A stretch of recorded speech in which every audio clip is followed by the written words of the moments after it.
Allez, on va parler un peu de bande dessinée maintenant avec vous, Sébastien Bordenave. Et alors, d'ailleurs, aujourd'hui, ce n'est pas que vous. Oui, voilà. En fait, vous connaissez le principe. C'est pas la première fois qu'on fait ça à Europe 1. Un chroniqueur laisse sa place à deux lycéens, histoire de mieux faire connaître nos métiers. Et à la fin, on humilie le chroniqueur en lui disant « Ah voilà, vous pouvez prendre votre retraite, on a plus besoin de vous. » Bon, je voulais pas passer à côté d'une occasion de me faire humilier. Donc, voici Emmanuel et Émilie. Elles sont ambassadrices pour l'Académie de Versailles. Elles ont des missions d'animation culturelle dans différents établissements scolaires. Je voulais aussi remercier sa prof, Cécile Combette, au lycée Notre-Dame de Bury à Margency. Emmanuel et Émilie, c'est quoi votre BD ? Dites-nous tout.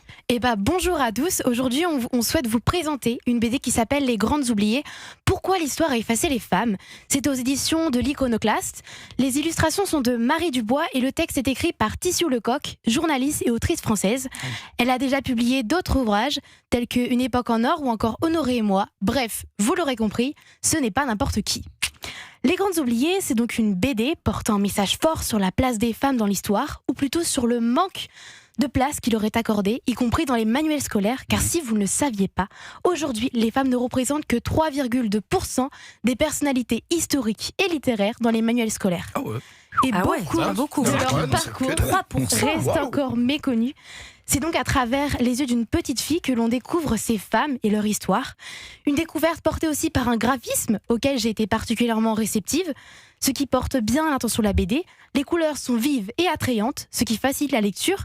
Les dessins sont drôles et expressifs. Cette BD est donc accessible à tout âge et particulièrement captivante. C'est mieux que les cours d'histoire en fait, si je comprends bien. C'est ça, Emmanuel ?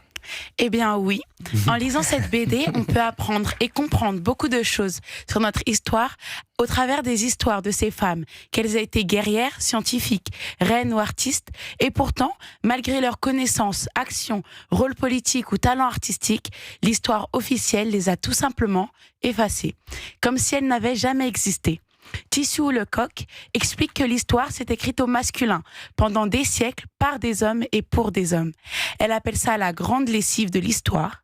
Par exemple, qui sait qu'il y a eu des femmes copistes et écrivaines au Moyen-Âge, des femmes qui travaillaient dans les ateliers d'enluminure ? C'est un exemple parmi tant d'autres. Lire cette BD, c'est apprendre l'histoire sans s'en apercevoir. C'est mieux qu'un manuel scolaire. C'est tellement étonnant d'apprendre l'histoire sous un autre angle que celui qu'on nous apprend bien souvent à l'école. Et en plus, cela permet de découvrir ce que peu de gens savent. Pour nous, en tout cas, ça a changé notre regard. C'est la raison pour laquelle on vous la recommande vivement. Et vive la culture accessible à tous. Voilà, formidable. Bravo. Juste votre prof qui est avec nous là, elle est prof d'histoire ou Non, elle est documentaliste. Documentaliste. Ah oui, d'accord. Donc c'est votre prof d'histoire qui est mauvaise. Qui n'est Elle est en pleurs dans le s'appelle madame. Que ce soit très clair.